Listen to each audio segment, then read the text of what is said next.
Баршаңызға қайырлы күн достар. Сіздермен Назерке. Бүгін сіздерге табада пісетін ең дәмді жұмсақ болып шығатын медовый пирожныйын дайындайтын боламыз. Міндетті түрде сіздер де жасап көріңіздер. Өте дәмді, ең бастысы 10 минутта тез дайын болатын пирожный. Бізге ең алдымен табада менде сары май және де мед бар, яғни бал. Осы екі қоспаны оттың астына қойып, ерітіп, үстіне кішкене ғана біраз қасықтай, кішкентай ас қасықпен сода қосып, жақсылап тұрып араластырамыз.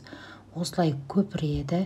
Көпіріп болғаннан кейін міндетті түрде көпірігі басылғанша оттың астында ұстап, өзінің светі осылай сарғыш, яғни қоңырқай болғанша оттың астында ұстайсыздар. Және де оттың астынан алып, міндетті түрде 120 грамм қант қосыңыздар. Жақсылап тұрып араластырып, суығанша күтеміз. Суып болғаннан кейін таза ыдысымызға салып, бір-бір жұмыртқадан қосып араластырамыз. Негізі ыстықтай қосып жүрсеңіздер, жұмыртқа пісіп қалады. Сол себепті суытып барып қосыңыздар. Блинчиктің көмегімен жақсылап тұрып, 1-2 минут араластырып алыңыздар. Електен өткізіліп дайын тұрған ұнымызды 1-2 бөлікке бөліп қосатын боламыз. Бәрін бірден қосып жіберуге болмайды, себебі арасы түйіршік болып қалуы мүмкін. Сондықтан 4-5 бөлікке бөліп ұн қосамыз. Ұнның граммы шамамен 200 граммдай ұн жеткілікті. Және де біздің қамырымыздың сұйықтығы дәл осындай болуы керек. Ал енді келесі кезекте осындай табамызға, яғни сковородкаға ешқандай май, ешнәрсе жақпай, сковородканы табамызды, яғни қатты қыздырып алып әкелеміз да, біздің сұйықтығымызды құямыз және қасықпен осылай формасын шығарып алсаңыздар болады. Қатты қалың алмаңыздар, жұқа болса жеткілікті. Себебі ол оттың астында тұрғаннан кейін көтеріледі.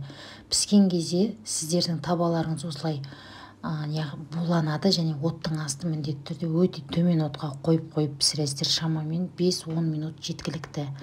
Осылай лопатканың көмегімен алып екі бетін кезек-кезек пісіріп аласыздар. Қараңыздар, ортасын қараңыздар, жұмсақтығын қараңыздар.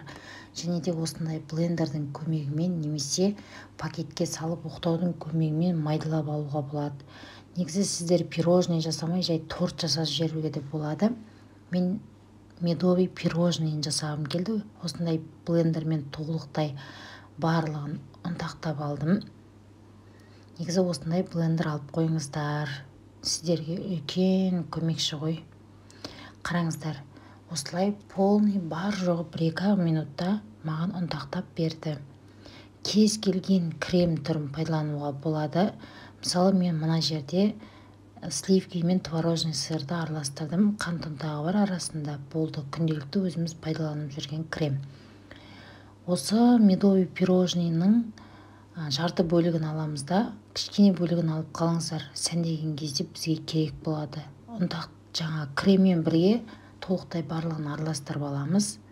Және осы кезде мен қолмен жасадым. Менің қолым таза, өзімізге жасағандықтан. Егер сіздер заказға жасайтын болсаңыздар, міндетті түрде қолдарыңызға перчатка киіп алыңыздар. Пішіні өзіңіздің қалауыңыз, үлкен, кішілігі. Міндетті түрде сіздер де жасап көріңіздер. Өте дәмді. Сіздермен болған Назерке. Келесі видеода кездескенше.